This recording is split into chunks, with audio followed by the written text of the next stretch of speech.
Shalom Abracha, Shabbat Shalom. Bon, mes amis, nous allons lire l'une des plus belles parachiotes de l'amour que Hachem il porte au Béné Israël.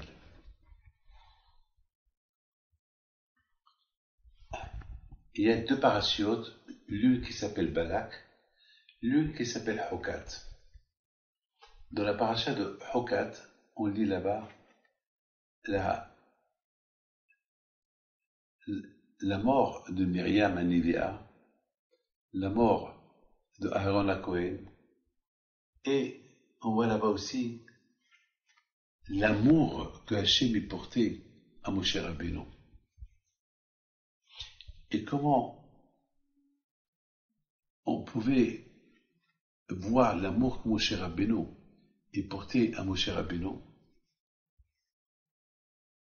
Comment on peut expliquer cet amour que Hachem avait pour Moshe Rabbeinu?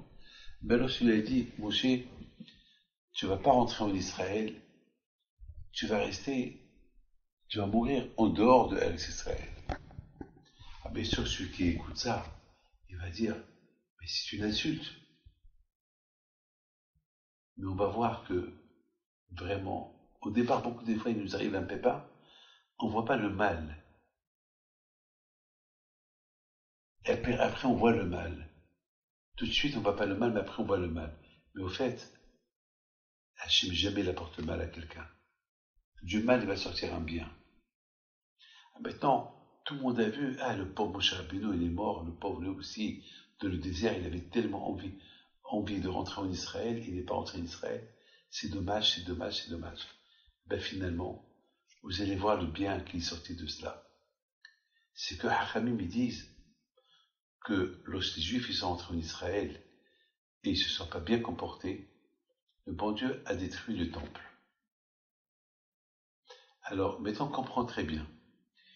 Alors, et si Moshe serait rentré en Eretz Israël, on avait beaucoup de la peine pour lui. Pourquoi il n'est pas rentré en Israël? Il a tellement prié, pourquoi il n'est pas rentré en Israël? Alors, on avait beaucoup de la peine. Mais finalement, on voit que d'un mal est sorti un bien. Que c'est vrai, Moshe avait du mal d'accepter de ne pas rentrer en Israël, lui qui tellement voulait rentrer en Israël et mourir là-bas, être enterré là-bas. Et Hachem n'a pas voulu. On avait de la peine pour lui. Mais finalement, lorsqu'on voit si Moshe Rabbeinu serait rentré en Israël, Hachem, il aurait détruit le temple. Et si Hachem, il aurait détruit le temple, les Juifs aussi seraient morts avec lui. Alors qu'est-ce qu'il a fait à Kadosh Baruch Hu? Hachem, il a fait que Moshe Rabbeinu, il n'est pas rentré en Eretz Israël comme une punition. Comme ça, si les Juifs ne respectent pas la Torah et le mitzvot, et que le temple, et que Hachem va les punir, au lieu qu'Hachem va les punir, Hachem il va détruire le temple, il ne va pas punir les bénis Israël. Pourquoi? Parce que le fait que Moshe Rabbeinu, il n'est pas rentré en Eretz Israël, et c'est comme il a été puni pour que les Juifs, il va rien leur arriver. C'est ça la bataille. L'amour que Hachem, il portait à Moshe Rabbeinu. Hachem, il sait que Moshe Rabbeinu, il aime tellement le béni Israël, parce qu'Akash il a dit, comment Moshe Rabbeinu aime tellement le béni Israël, ici il rentre en Israël, malheureusement, et le temple va être détruit, et les Juifs vont être punis. Alors je vais faire d'une manière que Moshe Rabbeinu ne va pas rentrer en Israël, il va toujours prier pour les Juifs, et comme ça, si les bénis Israël ils vont fauter devant moi, alors eux, ils ne vont pas être punis, mais je vais punir le Beth Amikdash. Parce que si Moshe Rabbeinu il rentre en Israël, les deux ils vont être punis. Les deux ils vont être punis. Ou bien peut-être je vais laisser le Beth Amikdash intact et je vais punir les bénis Israël. Alors quoi ça sert? Alors que Moshe Rabbeinu, il aime les bénis Israël. Voilà mes amis, la chokhma qu'il avait à Kadosh Baruch Hu vis-à-vis de Moshe Rabbeinu. Mes amis, je voudrais vous raconter une belle histoire. Très belle histoire. Il y avait une fois un monsieur qui était avec son fils. Il marchait dans la rue. Et le père, il prenait les mains de son fils. Et chaque fois, son fils, il voulait se sauver.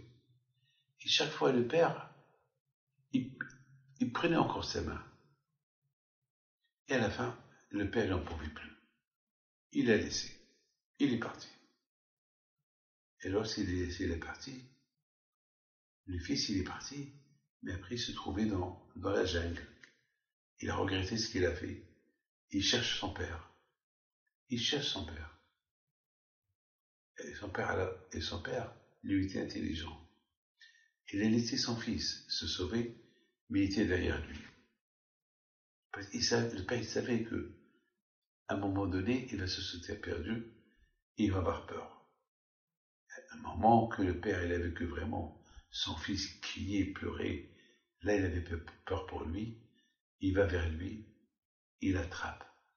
Et le fils, il était tellement content que son père était à côté de lui. Alors le père lui dit, mon fils, fais attention, ne te sauve pas la prochaine fois. Ici, on est dans un endroit dangereux. Ici, tu as besoin d'une protection. Tout seul, tu ne peux pas vivre. Mes amis, Akadosh Baruch Hu, il a compris que les Israël, si mon cher Rabbeinu, il va rentrer avec eux, les Israël vont se sauver de lui. Et là, mon cher Rabbeinu, il ne pourra pas les aider. Il ne pourra pas les aider. Alors, qu'est-ce qu'il a fait à Akadosh Baruch Hu? Il dit, mon cher Rabbeinu Moshe, toi, tu restes à ta place. Toi, tu n'es pas le même cas d'une histoire qu'on a racontée. Ça, tu restes là où tu es. Moi, je vais partir avec eux. Si eux vont se sauver de moi, je sais comment les rapatrier. Donc, finalement, Rabotai, la mort de mon cher Rabbeinu, en dehors de Eretz Israël, c'était pour le bien de Ben Israël et non pas pour le mal. Que le bon Dieu vous protège et vous donne la santé et la joie et que le zéro de mon cher Rabbeinu, il soit avec vous. Sachez toujours qu'on a un surveillant qui nous surveille 24 sur 24, c'est Hachem. À très bientôt.